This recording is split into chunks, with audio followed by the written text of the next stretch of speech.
Bonjour, on se retrouve donc depuis le haut de la tour de la télévision à Brasilia, qui vient de connaître son 125e jour sans la moindre goutte de pluie. Le climat est un peu rude par ici.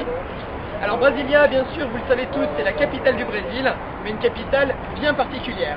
En effet, elle a été entièrement planifiée et construite ex nihilo dans les années 60, sous l'impulsion du président Juscelino Kubitschek, répondant ainsi à une exigence de la Constitution de 1821, qui prévoyait déjà à l'époque que la capitale du pays devrait être décentralisée.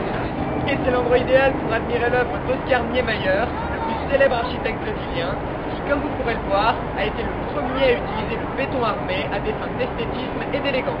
Allez, pour bien commencer la visite, on va aller découvrir le mémorial dédié à Juscelino Kubitschek, donc le président fondateur de Brasilia. C'est parti!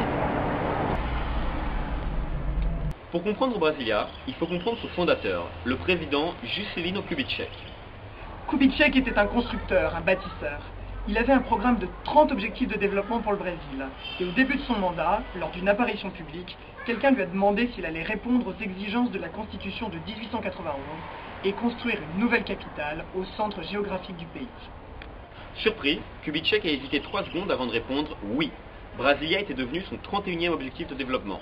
Et en quelques mois, ce qui était d'un vaste plateau désert s'est transformé en un gigantesque chantier public.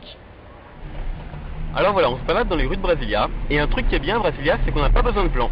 Il n'y a pas de rue, tous les pâtés de maison sont identifiés par un code à 3 chiffres, et une fois qu'on sait comment la ville est organisée, on peut trouver n'importe quel pâté de maison. Enfin, autant vous dire que si vous n'avez pas de sens de l'orientation ici, vous êtes mal. Donc ici on est sur l'axe principal de Brasilia, c'est-à-dire l'axe est-ouest, où se trouvent tous les bâtiments administratifs. Tous les immeubles que vous voyez là à droite, ce sont des ministères. Donc là par exemple, on a le ministère de l'Environnement et de la Culture, ils ont mis ça ensemble, on ne sait pas pourquoi. Ministère du Développement Social et du combat à la faim. Alors ça c'est très intéressant, le Brésil a tout un plan de combat contre la faim, lancé notamment par Lula avec son slogan « Faim zéro ». Et donc on va aller visiter le plus beau des ministères, paraît-il, le ministère des Affaires étrangères, également connu sous le nom de Palacio Itamaraty. Alors le Palacio Itamaraty, c'est l'un des nombreux bâtiments de Brasilia dessinés par Niemeyer. Il se caractérise par ses colonnes extérieures en béton brut, qui soutiennent la structure intérieure en verre et qui donnent ainsi un style très léger à l'ensemble. À l'intérieur, on trouve un gigantesque hall d'entrée. C'est une vraie prouesse technique parce qu'il n'y a pas un seul pilier pour soutenir les 2000 m² de plafond. C'est impressionnant. À l'étage, il y a un jardin suspendu et 4 espaces magnifiques utilisés pour les réceptions et les dîners officiels. Malheureusement, on ne pourra pas vous les montrer parce qu'on n'a pas le droit de filmer. Donc vous avez sur la droite la cathédrale métropolitaine, un autre chef-d'œuvre de Niemeyer, mais on va pas s'y arrêter parce qu'on va aller tout de suite découvrir une autre église, moins connue, mais paraît-il encore plus belle. On entre donc dans le sanctuaire Dom Bosco. Et là je crois qu'il y a un mot qui s'impose, c'est magnifique. Elle peut voir 80 piliers de 16 mètres de haut et elle est entièrement couverte de ces vitraux qui ont été dessinés par un artiste brésilien et confectionnés par un Belge. On y trouve 12 tons, 12 tonalités de bleu. On vous retrouve devant le Palais des Congrès juste derrière nous, qui abrite la Chambre des députés et le Sénat. Alors la Chambre des députés, c'est celle-là que vous voyez donc convexe, donc sa forme convexe qui marque le côté ouvert, l'opposition des idées entre tous. Et de l'autre côté, on a la coupole concave du Sénat, donc qui marque le fait que c'est un lieu de réflexion plutôt que de discussion. On commence la visite tout de suite et vous allez voir ce qui est fou, c'est qu'on peut vraiment tout voir. Allez, suivez le guide.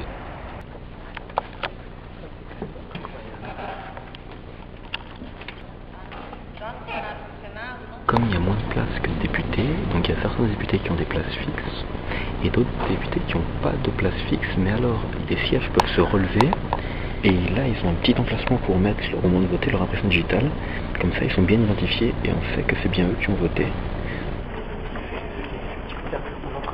On rentre dans le Sénat qui est marqué par la couleur bleue, contrairement à la Chambre des députés qui était verte. Donc on est juste en dessous de la coupole. Elle est couverte de milliers de petites plaques d'aluminium pour éviter que ça résonne trop. Et puis une autre anecdote amusante, il y a des employés du nettoyage qui un jour s'amusaient à dessiner dans la moquette le drapeau du Brésil. Et donc le Sénat l'ont autorisé à laisser le dessin. Donc le dessin est là, il le refait régulièrement. Et voilà, la visite est finie. Et c'est trop ouf, on est rentré dans les 2 chambres législatives du Brésil, ce qui n'aurait juste jamais été possible en France, quoi. Bon les amis, c'était la dernière étape qu'on vous a fait partager, donc Brasilia, la capitale. Donc maintenant c'est la fin du voyage, On reprend la voiture là pour essayer d'arriver à São Paulo. Et enfin on arrivera sur Rio de Janeiro, on y tournera sans doute une vidéo finale, le départ, le bilan, que sais-je. Voilà, et puis bah, on découvre par un classique, mais néanmoins confortable, c'est pratique.